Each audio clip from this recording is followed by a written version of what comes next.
Pendant les dernières vacances de Noël, plusieurs textes ont été publiés au journal officiel et modifient sensiblement la pratique du diagnostic prénatal. Formeco décrypte pour vous ce qui change dans le dépistage de la trisomie 21 au 17 janvier 2019. En pratique, le dépistage de la trisomie 21 repose maintenant sur l'examen échographique de dépistage du premier trimestre, ainsi que sur le dépistage combiné du premier trimestre, qui est toujours proposé en première intention dans la population générale, et si ce dépistage combiné n'a pas pu être réalisé, les marqueurs sériques maternels seuls du deuxième trimestre, qui seront de préférence proposés à partir de 15 semaines d'aménorrhée, et ce jusqu'à 17 semaines d'aménorrhée et 6 jours. L'analyse de l'ADN libre circulant est proposée en seconde intention. À noter que le calcul du risque séquentiel intégré disparaît. Il est précisé que les prescripteurs de ces examens, à savoir la sage-femme et le médecin, rendront et expliqueront les résultats de ces examens à la patiente. Durant cet entretien, on abordera les caractéristiques de la trisomie 21, ainsi que les modalités de prise en charge des personnes porteuses de cette trisomie. Il sera également précisé les aides qui peuvent être apportées aux familles. Cet entretien soulignera les différentes étapes possibles du dépistage et précisera qu'il n'est prévu que pour la trisomie 21 et non pour les autres anomalies chromosomiques. Enfin, le professionnel informera le couple sur la possibilité de poursuivre ou non la grossesse en cas de diagnostic confirmé de trisomie 21. Le résultat de l'analyse de l'ADN libre circulant peut conduire à un dépistage positif.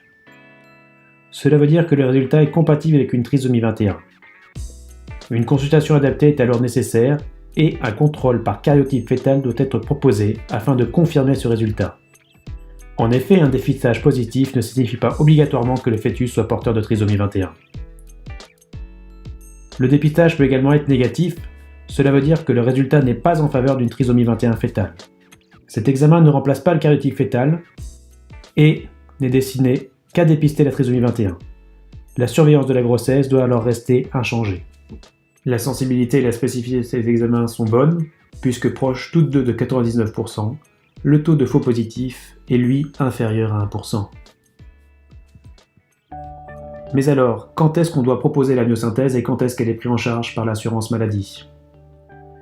Elle est prise en charge si le dépistage combiné du premier trimestre est supérieur ou égal à 1 sur 50, si le DPNI est positif ou non interprétable, si il existe une anomalie chromosomique parentale ou un antécédent pour le couple de grossesse avec des anomalies chromosomiques, pour les femmes de plus de 38 ans qui n'ont pu bénéficier d'aucun dépistage de la trisomie 21, ou encore sur signe d'appel échographique.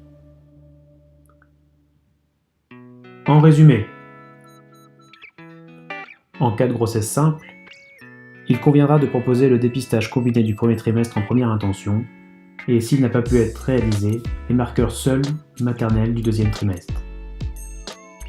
Si ce résultat est inférieur à 1 sur 1000, le suivi de la grossesse restera inchangé.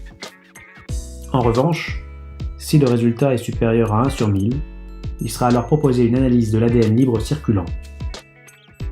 Cette analyse de l'ADN libre circulant sera également proposée en cas de grossesse multiple, en cas d'antécédent de grossesse avec un enfant atteint de trisomie 21, ou si l'un des deux parents est porteur d'une translocation robertsonienne sur le chromosome 21. Le résultat de cette analyse de l'ADN libre circulant, s'il est négatif, ne changera pas la surveillance de la grossesse. En revanche, s'il est positif, il sera systématiquement proposé un karyotype fœtal afin de confirmer le diagnostic. L'amniosynthèse reste proposée en première intention si le résultat du dépistage combiné du premier trimestre est supérieur à 1 sur 50, s'il y a des signes d'appel échographique ou si la mesure de la carte nucale est supérieure ou égale à 3,5 mm, ou si l'analyse de l'ADN libre circulant est non interprétable.